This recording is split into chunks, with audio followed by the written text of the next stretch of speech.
the Morning Woodward Show. Time to get into some more Lions talk, you guys. Taking on the Vikings this Sunday at Ford Field. How confident can Lions fans be going into this game? Stick, I want to start with you. You're our positive Lions man. I am the positive Lions fan, but I am not confident in this game. He's realistic, at least. Although he is realistic. No, listen. I think the Lions can win every game. I do. I think it's the NFL. Any given Sunday, something can happen. You can a fumble, a tip pass, something can happen to change momentum. I think the Lions can win Sunday. But the fact that Vegas has them as a 7.5-point dog at home, my goodness, that says a lot about what Vegas thinks. And I learned a valuable lesson a couple weeks ago from Vegas when they had Michigan State minus 19 against Ohio State. I'm like, that's the dumbest spread I've ever. That's insulting. Well, what happened? Ohio State lost by 300. Yeah. So, Vegas knows what the hell they're doing. And when they put an away team, a five-win away team, 7.5-point favorite against you, it's not a good look. Now, with that being said, like I said to start this, any given Sunday, the Lions have a chance, and they're dodging a couple bullets.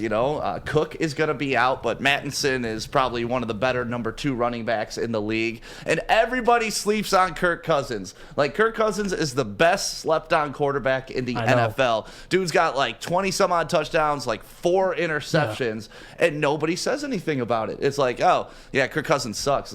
Wait, I want our quarterback to suck like Kirk Cousins. I would love our quarterback to suck like Kirk Cousins, but we don't have that right now. We don't have that luxury. I love Jefferson at wide receiver. Their defense isn't quite what it has been, but our offense is not anything to scare any defense. So, yeah, when I'm lining them up side by side, you got to lean towards the Vikings, but my heart will always be with the Lions and always rooting for them, knowing that they can pull it out if they play a perfect game and if the Vikings somehow screw it up.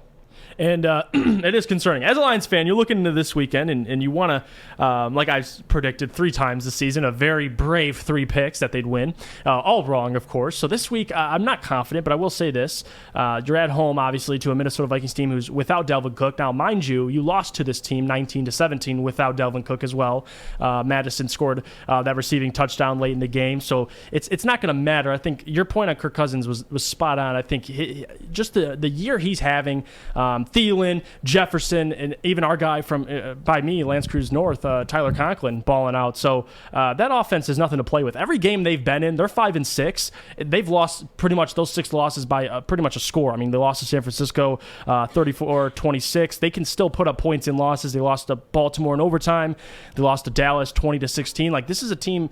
I mean, you can talk about the Lions competing. At least the Vikings, they put up points no matter what. No matter how bad their defense is playing, they find a way to score, and that's what worries me this weekend for the Lions. They can put up your 10-14, maybe 17 points, but can you hold the Vikings to 14 or 10? And that's the issue I have. I think this game will be close. Like the Lions, they play so hard every week, and to my surprise, I talked about this before, it surprises me that a defense with an offense so bad still has the mentality every week to show up, besides obviously the Philadelphia game. That says a lot. You can talk about Aaron Glenn, but that's big. I mean, around the league, usually, ask any defensive player, if you know you have an atrocious offense and you can't get anything going, ask Carolina. Carolina has a great defense, but when the quarterback's turning the ball over and they can't get anything going on offense, they give up. I mean, it's hard to still compete when your offense isn't putting anything on the board, and they've been doing just that. Like the Ravens, last week with Lamar throwing 4 interceptions. They've been doing just that. So the defense is going to have to show up like they have been. Offensively, I don't know what to say. If we can just score points, we're averaging 15 points a game. If we can just up that, I mean, compared to the Vikings, almost 26 a game. If we can just up our 15, 16 points to closer to 20, I think you can steal some wins. But averaging 15.5 points, Stick, I don't see how you can beat a team unless you play lights out defensively. And that's the thing. Which Lions team are we going to see? Right. Because it's been the story of, the first quarter of the season, we saw a Lions team that looked like it was growing together, that looked like it was gaining that momentum. Then, the Justin Tucker field goal broke their hearts, and they couldn't get that one win out of the way. And now it's just snowballed since then. And you saw 2 games later, Dan Campbell crying on the pulpit while he's giving his post-game press conference. But if I keep going back to what the Lions looked like against the Rams. I want to see that every single Sunday. Right. I want trick plays. I want, lay your sack on the table, do some things that the other team is not expecting, and get some points. Like, create something because you're having a rough time just running the ball, doing your checkdowns. Like, let's have some fun with it. If we're going to suck, let's have some fun with it. Make it entertaining. Make it enjoyable to watch. And I think they're capable of it. We saw it during the Rams game, but it seems like they pulled every trick out of the bag for the Rams game, and it's been a vanilla offense ever since. Like Adam said, they blew their load too early. That's what he says every time he mentions that. We've had enough time to recharge. Yeah, that's what We've had enough time to recharge. You can still blow another load next week. We got another one to blow. Yeah. Like, this could be the game. This could be the game. Sometimes you gotta pull back a little, take a rest, and then go at it again. But you have to be doing things different. If you continue to do the things the same way and you're continuing to get the same results, what is that called, Jeff? Insanity. And what am I going through right now with my Lions? Insanity. So I really just want them to switch it up. Have some fun. Take the levity out of it, guys. The team already knows you're not going anywhere this season. Everybody probably knew that going into the season, right? This wasn't going to be a banner year for the Lions. Everybody knew that. So have some fun with it. Go out there and at least enjoy what you're doing. And Dan Campbell, let these guys have fun. Let them play with their hair on fire, like our boy Bevel said last year. And that's kind of what you need right now. And I'm not saying fire Campbell and bring, raise up another player or another coach. What I'm saying is when Bevel took over last year for Patricia, that first game, those guys played loose, they played fun, they played hard. We need to get that message back into the locker room somehow. Yeah, no, I agree completely, and I think your point, especially about laying your sack on the table, is spot on. Like, look at this Lions team. It's spot on. If you look at this Lions team, at least lose. I mean, you talk about losing with pride and lose with. I don't want Dan Campbell to go into the press conference this Monday after the game and say, we should have changed some things. We should have did different things. That's what I wanted him to go out Sunday after the game and say, listen, we tried our absolute best. We competed to the very end, and we fought our asses off. And I think that's important. The Rams game, spot on. That was, you talk about, Adam says, blowing your load too early. It's been a couple weeks now. You can try some more trick plays because look what it did against the Rams. It's going to be effective against other teams. I don't have a problem doing it, especially if you're winless. What do you have to lose? Like, honestly. That's the thing right now. What do you have to lose? Just go gangbusters, baby. Like, everything. Pull flea them flickers, yeah. The annexation of Puerto Rico. Let's run that play. Like, let's do the Geico commercial where we bring the baby on the field and then run it in the whatever. I don't care. Just get in the damn end zone. That's all. That's it. That's all I want. Whether it's Dan Campbell or Anthony Lynn, couldn't give a damn. Just somebody get us in there. Yeah, or do a promotion. Let fans from the stands call a play every once in a while. I'm a pretty good offensive coordinator in Madden. I can call a good running play or a good check down or a screen pass. I can call a draw on 3rd and 31. Well, 30 32. My fault. I want to be factually correct. But I can call those plays. Well, we talked about it yesterday. I believe it was TJ Hawkinson came out and said that there are discrepancies still when it comes to some of these plays and the routes they're running. He's like, I thought that this play meant I was running out 6 yards. Turns out it's 8. Things like that should not be happening come week 13 and beyond. So don't know if just pulling a fan and having them call something, if they don't have their own playbook down, don't know how well that would go for them. Then we dumb it down for them. Yeah, let me dumb it down for you guys. Sorry to interrupt you, no, Jeff. You're good. But the thing that you were just saying is, but what playbook are they going off of now? Is it Dan Campbell's playbook or is it Anthony Lynn? Or is it just a mixture of that's the thing. When you switch up the play calling, sometimes the terminology is different from coach to coach and stuff like that. So it's just whenever you switch things up, it's going to cause confusion. Yeah, no, definitely. And I was going to make the point. I realize, and obviously I have DeAndre Swift on my fantasy team, so I've known this ever since he got injured, but he won't be available this week and potentially a couple weeks.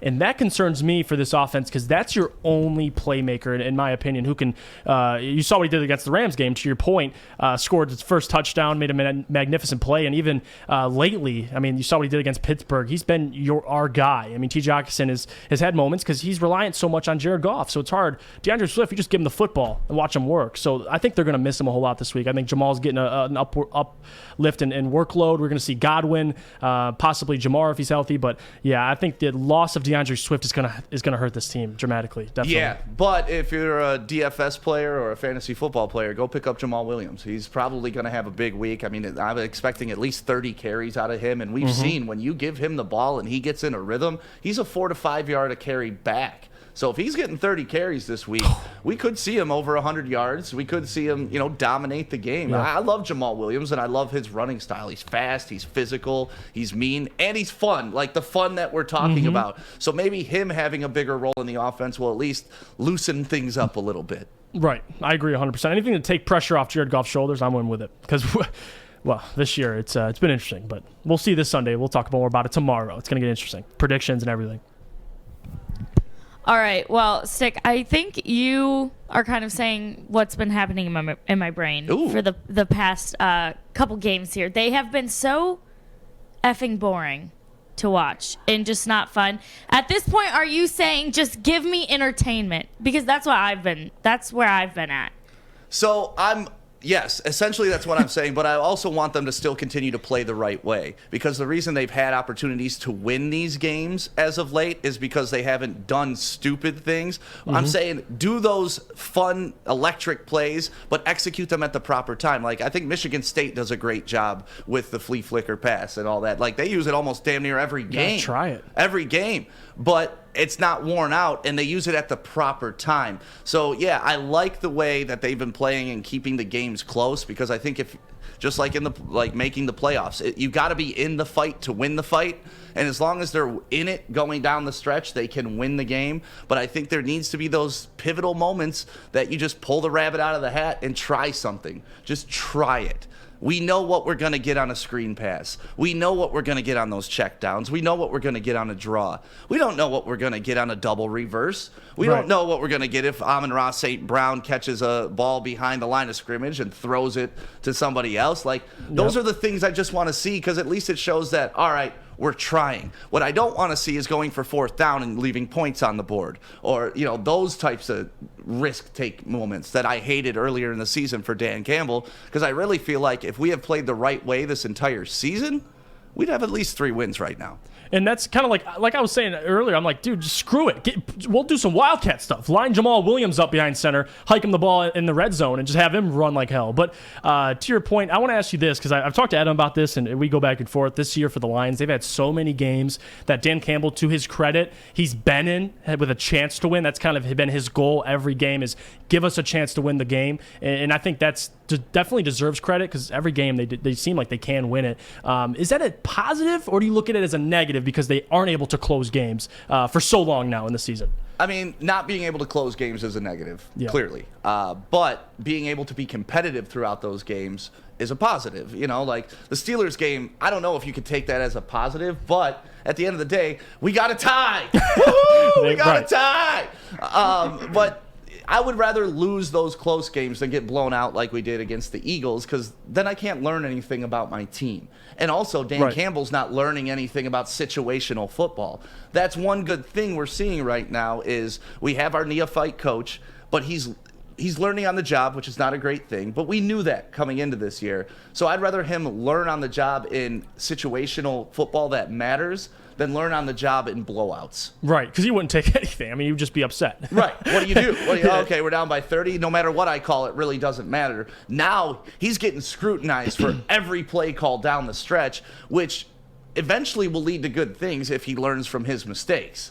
So let's get them all out of the way this year. We know you're a young coach. It's a young team. We're early in the process. This is the time to make those mistakes. I just wish we weren't watching so much learning on the job. Yeah, no, I agree with you. And I think we'll, as Dan Campbell continues play calling, I think we'll learn a whole lot about him. And hopefully he can steal a win. So that's the goal.